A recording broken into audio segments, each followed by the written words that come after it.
Hello students, कैसे हो आप सभी लोग। आशा करता हूं कि आप सभी लोग स्वस्थ होंगे और मस्त होंगे। Once again welcome back in RKG biology tutorial. तो इस लेक्चर में हम लोग देखेंगे detail about a typical nucleus. Clear? And nucleus also known as the karyon. See, this is the typical diagram of a nucleus.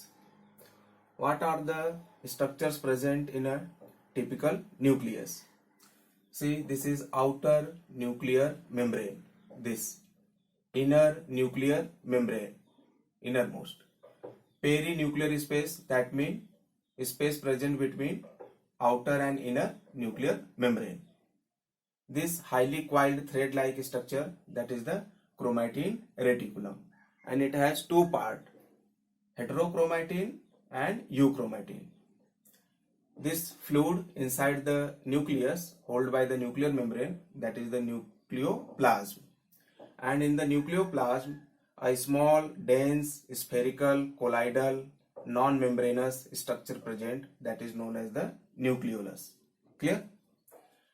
And on the outer nuclear membrane ribosomes are present. Outer nuclear membrane attached with the endoplasmic reticulum, rough endoplasmic reticulum. In the nuclear pore there are many electron dense rings, and these electron dense rings known as the annulus, and annulus along with the nuclear pore make the pore complex, which regulate the exchange of material from cytoplasm to the nucleoplasm and nucleoplasm to the cytoplasm. See, karyology. Karyology means a study of nucleus, branch of biology which deals with the study of nucleus, known as karyology. क्योंकि nucleus को हम और भी क्या बोलते हैं? Carrion बोलते हैं. That's why karyology. Who discovered the nucleus? Robert Brown in 1831 discovered the nucleus from orchid plant cell. Orchid plant cell से रॉबर्ट ब्राउन ने 1831 में न्यूक्लियस को डिस्कवर किया. Origin of nucleus, from where nucleus originated. So nucleus originated from pre existing nucleus. जो पहले से nucleus होता है उसी से नया न्यूक्लियस ओरिजिनेट होता है. Clear? So nucleus originated from pre existing nucleus. Occurrence, कहां कहां पे भी न्यूक्लियस प्रेजेंट होता है, किस तरह के सेल्स में? So generally present in all the eukaryotic cells, well developed type of cells, but absent in prokaryotic cells like the bacterial cell, mycoplasma cell. Clear? RBC means mature mammalian, RBC में absent होता है. C tube of phloem, ठीक है, C tube of phloem में absent होता है. So nucleus absent in prokaryotic cell, mature mammalian RBC and C tube of phloem, and present in all eukaryotic cells. Shape of the nucleus. So nucleus generally spherical या Oval shape का होता है. Clear? Generally, but it may be kidney shaped in case of monocytes. Clear? Monocyte, lymphocytes, neutrophil, acidophil, basophil, these are the different type of WBC, white blood cells. So in case of monocyte, nucleus is kidney shaped. In neutrophil, it is 3 to 5 lobed structure like this. Clear? This is the 5 lobed structure nucleus in neutrophil, and this is the kidney shaped structure in monocyte. It is bi-lobed structure in eosinophil or acidophil, like this structure, bi-lobed structure, and it is twisted structure in basophil, like this structure. Clear? So the shape of the nucleus may be kidney shaped in monocyte like this, 3 to 5 lobed in neutrophils like this, bi-lobed structure in eosinophil like this, and twisted in basophils like this. Clear? So the shape of nucleus also vary, but generally it is spherical or oval in shape. Next, size of the nucleus. See, Generally it is 5 to 30 micrometer in size. Clear? But metabolically active cells have larger size nucleus. लेकिन जो metabolically active cells होती हैं उनमें nucleus का size बड़ा होता है. Clear? But generally 5 to 30 micrometre होती हैं. और जो न्यूक्लियस है ये master component of the cell होता है. It is the brain of the cell and it occupy about approx 10% area of the cell. Cell का लगभग में 10% एरिया ऑक्युपाई करता है nucleus. Clear? Number, how many nucleus may be present in a single cell. So generally only one nucleus present per cell. एक cell के अंदर एक ही nucleus generally present होता है. क्लियर? जैसे कि most of the plant cells and animal cells. Clear? तो ऐसे सेल को बोलते हैं हम मोनोन्यूक्लिएट सेल और uninucleate cell. Most of the plant and animal cell. Clear? एक न्यूक्लियस के अंदर एक सेल के अंदर दो न्यूक्लियस हो सकते हैं. तो ऐसे सेल को क्या बोलेंगे हम? Binucleate cell. So binucleate cell means two nucleus in a cell. Example paramecium caudatum. Clear? Paramecium की एक स्पीसीज है paramecium caudatum, that is the having two nucleus in a cell, that is the binucleated cell. In case of human also the binucleated cells are present, like the example liver cell, that is the hepatocyte cells, binucleated cell. Chondrocyte cells, that is the cells of cartilage. Cells of endometrium of uterus. Clear? And salivary gland cells. So salivary gland cells, endometrium of uterus cells, chondrocyte cells and hepatocyte cells. These are the binucleated human cells. Okay? Multinucleated cell, that is the Paramecium bursaria, Paramecium multimicronucleatum and striated muscle cells, coconut endosperm. These cells contain more than two nucleus in a cell. So they are multinucleated cell. Multinucleated cell means single cell have more than two nucleus. Clear? So example Paramecium bursaria, Paramecium multimicronucleatum, striated muscle cell, coconut endosperm. These are the multinucleated cells. Clear? Next, syncytial cell. What is syncytial cell? Multinucleated animal cells known as syncytial cell. Multinucleated animal cell को हम सिनकाइटियल cell बोलते हैं. जैसे कि example हो गया हमारा, that is striated muscle cells. Clear? और भी एग्जांपल देख सकते हैं हम लोग. Coenocytic cell, that is multinucleated plant cell. Multinucleated plant cell को हम सिनोसिटिक सेल बोलते हैं. एग्जांपल हम लोग ले सकते हैं एसेप्टेड हाइफी ऑफ फंजाई. फंजाई का जो एसेप्टेड हाइफी होता है, एसेप्टेड सेल होता है, उसमें ढेर सारे न्यूक्लियस प्रेजेंट होते हैं. Clear? So aseptate hyphae of fungi. Tapetum cell or tapetal cell of the anther which provide nourishment to the developing microspore or pollen grain. Anther के अंदर जो टैपिटम सेल होता है जो डेवलपिंग माइक्रोस्पोर या pollen grain को nourishment provide करता है, that also the that is the multinucleated और बाइन्यूक्लिएटेड भी होता है. क्लियर? और Rhodophyceae, that is the red algae. इसमें internodal cell of Chara, that is the coenocytic cell होता है. और Xanthophyceae, that is the yellow green algae. इसमें एग्जाम्पल है Vaucheria, that is the multinucleated plant cell है. और that is the red algae rhodophysi, that is the example Griffithsia, that is the multinucleated plant cell. So Sinusitic cell means multinucleated plant cell. These are the examples of sinusitic cells. Next we see nature of the nucleus. Director and governor of cell. जो nucleus है वो cell का director and governor होता है. What is the meaning of this? This mean nucleus control, regulate, govern, direct all the metabolic activity of a cell. जितने भी life से related biochemical reaction हो रहे हैं सेल के अंदर, सब न्यूक्लियस गवर्न करता है. That's why nucleus is the director and governor of the cell.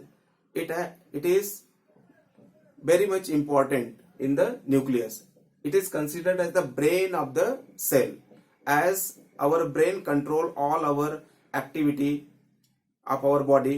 Same way nucleus control all the metabolic activity of a cell. Clear? So nucleus is the director and governor of the cell. Position of the nucleus, generally it is centrally located in animal cell. Clear? And peripheral in plant cell. Plant cell में peripheral होता है, boundary की तरफ located होता है, और animal cell में centre में लोकेटेड होता है generally. But the position of the nucleus in animal cell में आल्सो वेरी. जैसे कि हम लोग देख सकते हैं स्ट्रेटेड मसल सेल में जो न्यूक्लियस होता है वो पेरीफेरी की तरफ प्रेजेंट होता है. क्लियर? तो एक्सेप्शन है ये. और कॉलमुनर इपिथेलियल सेल्स में हम लोग देख सकते हैं कि जो न्यूक्लियस होता है वो सेल के बेस की तरफ प्रेजेंट होता है. Clear? But generally in plant cell it is peripheral, means toward the boundary of the cell, and in animal cell it is centrally located. Chemical composition of nucleus. So nucleus is made up of different type of biomolecules like the protein 70 to 80%, phospholipid 3 to 5%, DNA 10% approx, and RNA 2 to 3%. These are the chemical composition of nucleus. Next, see here shape verticella. That is the in case of verticella cell, nucleus is C-shaped. And in squamous epithelial cell, nucleus is disc-like, and in smooth muscle cell, nucleus is elongated. Next, we are going to discuss structure of nucleus. What the component come under the structure of nucleus? Nuclear membrane, perinuclear space, nuclear pore, nucleoplasm, nucleolus, and chromatin reticulum. See, nuclear membrane, this structure, outer nuclear membrane and inner nuclear membrane. Nuclear membrane also known as karyotheca or nuclear envelope. Nuclear envelope बोल सकते हैं या karyotheca बोल सकते हैं. किसको? Nuclear membrane को. Outer nuclear membrane पे क्या अटैच होता है? राइबोसोम्स अटैच होते हैं. और आउटर न्यूक्लियर मेम्ब्रेन पे रफ एंडोप्लाज्मिक रेटिकुलम अटैच होता है. क्लियर? आउटर न्यूक्लियर मेम्ब्रेन और इनर न्यूक्लियर मेम्ब्रेन के बीच में स्पेस प्रेजेंट होता है. ठीक है? जिसको बोलते हैं हम perinuclear space. Clear? And जो न्यूक्लियर मेम्ब्रेन है वो डिसकंटिन्यूअस स्ट्रक्चर होता है. Clear? And they make the nuclear pore. जहां पे न्यूक्लियर मेम्ब्रेन नहीं होता वहां पे क्या हो जाता है? न्यूक्लियर पोर हो जाता है. Like this structure, these are nuclear pore. And nuclear pore में क्या प्रेजेंट होता है? इलेक्ट्रॉन डेंस रिंग प्रेजेंट होता है. और इसी इलेक्ट्रॉन डेंस रिंग को हम क्या बोलते हैं? एनुलस बोलते हैं. Annulus along with the nuclear पोर क्या बनाता है? पोर कॉम्प्लेक्स बनाता है. और ये पोर कॉम्प्लेक्स गवर्न करता है exchange of material from cytoplasm to nucleoplasm and nucleoplasm to cytoplasm. ये सेलेक्टिवली परमिएबल इन नेचर होता है. क्लियर? सर्टेन मटेरियल को from outside to inside and inside to outside permit करता है. Clear? So there is the electron dense ring on the nuclear pore that is known as the annulus, and annulus along with the nuclear pore make the pore complex, which regulate the exchange of material from nucleoplasm to cytoplasm and cytoplasm to nucleoplasm. Next, nucleoplasm. This liquid, this fluid inside the nucleus held by the nuclear membrane known as the nucleoplasm. Clear? And in the nucleoplasm, nucleolus present and chromatin reticulum present. See nucleolus, this structure is the nucleolus and it is non-membranous, means ये किसी भी membrane से covered नहीं होता है, non membranes, small spherical dense colloidal body है, ठीक है, स्मॉल है, स्फेरिकल है, डेंस है, कोलाइडल है और नॉन मेम्ब्रेनस है। न्यूक्लियोलस कहां पे प्रेजेंट है? In the nucleoplasm of nucleus. Position क्या होता है इसका? ये पेरिफेरल इन पोजीशन होता है, बाउंड्री ऑफ द न्यूक्लियस में प्रेजेंट होता है। And it is discovered by the Fontana discovered the nucleolus and it is termed as nucleolus by the Bowman termed as nucleolus and Fontana discovered nucleolus। Nucleus का number कितना होता है? Nucleolus का number, it may be generally 1 in each nucleus but maybe 2 or more than 2 nucleolus in a nucleus। in case of onion cell है ना, onion cell के case में nucleolus more than 1 होता है in each nucleus. Function of nucleolus, तो ये mainly RNA के formation में पार्टिसिपेट करता है, राइबोसोमल आरएनए के फॉर्मेशन में पार्टिसिपेट करता है and it also helps in cell division, cell के डिवीजन में हेल्प करता है न्यूक्लियोलस और आरएनए के फॉर्मेशन में हेल्प करता है, राइबोसोमल आरएनए। इसीलिए न्यूक्लियोलस को हम that is the factory of ribosome बोलते हैं। क्लियर? न्यूक्लियोलस बना किससे होता है? तो nucleolus is made up of mainly RNA, ribosomal RNA and protein. Ribosomal RNA and protein से न्यूक्लियोलस बना होता है। Clear? Next we see chromatin reticulum. See this structure is the chromatin reticulum. Reticulum means network like structure, so that is the chromatin network or chromatin reticulum। Clear? Here two parts present, two region present in chromatin reticulum, one is light region and one is dark region। this dark region known as the heterochromatin, these dark region known as the heterochromatin and euchromatin that is the light region of chromatin reticulum of non dividing cell. से जब cell non dividing phase में होता है तब हम उसको बोलते हैं कि सेल इंटरफेज में है। Clear? Interphase means non dividing phase of cell. तो जब सेल इंटरफेज में होता है तो उस समय जो हेट्रोक्रोमैटिन होता है वो डार्क रीजन होता है, डार्कली कलर्ड होता है। क्लियर? और हाईली कंडेंस होता है। हेट्रोक्रोमैटिन हाईली कंडेंस होता है, डार्क कलर्ड होता है, डार्क स्टेन होता है और हेट्रोक्रोमैटिन में more amount of protein present होता है, less amount of DNA present होता है। और हेट्रोक्रोमैटिन जेनेटिकली इनएक्टिव होता है और इसमें जेनेटिकली इनएक्टिव जीन्स प्रेजेंट होते हैं। Clear? So heterochromatin highly condense dark region of the chromatin reticulum, it has more amount of protein and less amount of DNA, it has genetically inactive genes। Clear? And euchromatin, that is the light region, lightly condensed light region during the interphase and contain more amount of DNA and less amount of protein and it contain active genes and it is genetically active part। Clear?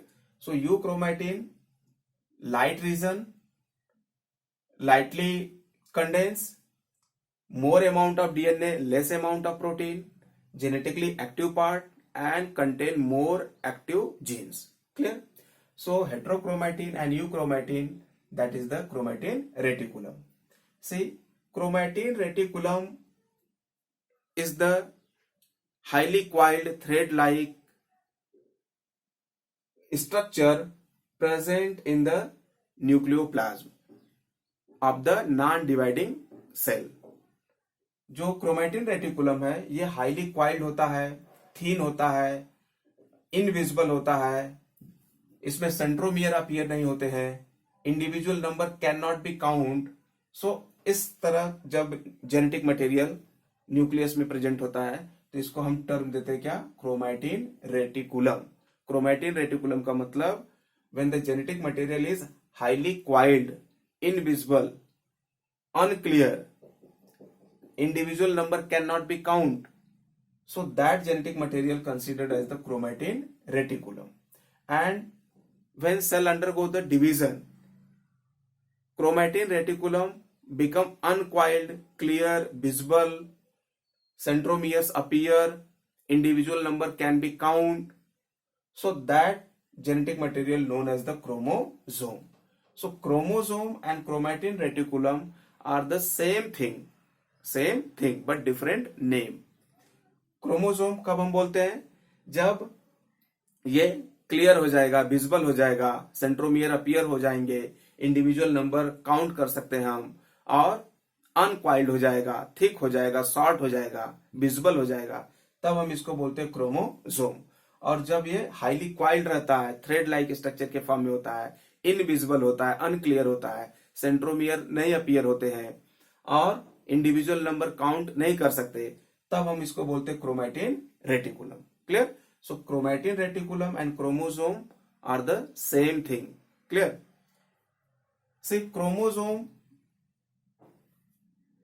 Term किसने दिया, Waldeyer ने। Waldeyer gave the term chromosome and chromatin reticulum termed by the Flemming. और Flemming ने ही discovered किया था chromosome या chromatin reticulum को। Clear? So term chromatin reticulum और chromatin given by the Flemming and chromosome term given by the Waldeyer. See chromosome किसका बना होता है, chromosome is made up of DNA and histone protein. Histone protein के चारों तरफ, suppose ये histone protein है तो इसी के चारों तरफ डीएनए मॉलिक्यूल रैप करता है। क्लियर? और क्या बनाएगा, chromosome. So chromosome is made up of DNA and histone protein and chromosome number is the characteristic feature of a species. हर एक स्पीसीज में पर्टिकुलर नंबर ऑफ क्रोमोसोम्स होता है। क्लियर? जैसे ह्यूमन के each and every diploid cell में 46 chromosome होता है, 23 पेयर ऑफ क्रोमोसोम होता है। So number of chromosome is the particular feature, characteristic feature of a species. See DNA molecule किसका बना है, तो DNA molecule it is the long chain of nucleotide. DNA molecule जो है वो लॉन्ग चेन ऑफ न्यूक्लियोटाइड है। ढेर सारे न्यूक्लियोटाइड आपस में फास्फोडाइस्टर बॉन्ड के थ्रू अटैच हो जाते हैं और लॉन्ग चेन ऑफ न्यूक्लियोटाइड बनाते हैं, that is the poly nucleotide chain. और इसी पॉली न्यूक्लियोटाइड चेन को, लॉन्ग चेन ऑफ न्यूक्लियोटाइड को हम डीएनए बोलते हैं। क्या बोलते हैं, डीएनए। और न्यूक्लियोटाइड किससे बना हुआ है, तो nucleotide nucleoside plus phosphoric acid से बना हुआ है। फास्फोरिक एसिड H3PO4, ठीक है, फास्फोरिक एसिड और न्यूक्लियोसाइड से न्यूक्लियोटाइड बनता है। सो न्यूक्लियोसाइड किससे बना हुआ है, तो न्यूक्लियोसाइड नाइट्रोजन बेस जैसे कि एडिनिन, गुआनिन, थाइमिन और साइटोसिन से बना हुआ है। ठीक है, मींस 4 डिफरेंट टाइप्स के नाइट्रोजन बेस होते हैं, एडिनिन, गुआनिन, थाइमिन और cytosine in DNA. Plus pentose sugar. Pentose sugar means 5 carbon containing sugar, C5H10O4, और इसी को बोलते हैं हम डीऑक्सीराइबोज शुगर। डीएनए में डीऑक्सीराइबोज शुगर प्रेजेंट होता है। क्लियर? और डीऑक्सीराइबोज शुगर क्या है, पेंटोज शुगर है। और ये पेंटोज शुगर नाइट्रोजन बेस से अटैच हो जाता है ग्लाइकोसिडिक बॉन्ड के थ्रू और न्यूक्लियोसाइड बनाता है। और न्यूक्लियोसाइड फास्फोरिक एसिड से फास्फोडाइस्टर बॉन्ड के थ्रू अटैच हो जाता है और न्यूक्लियोटाइड बनाता है। और ढेर सारे न्यूक्लियोटाइड आपस में फास्फोडाइस्टर बॉन्ड के थ्रू अटैच होते हैं और लॉन्ग चेन ऑफ न्यूक्लियोटाइड बनता है, that is the DNA. So DNA is the small segment of chromosome. DNA जो होता है वो क्रोमोसोम का एक स्मॉल सेगमेंट है। Clear? And DNA contain the genes. और डीएनए क्या कंटेन करता है, जीन्स कंटेन करता है। So gene is what, it is the segment of DNA. Clear?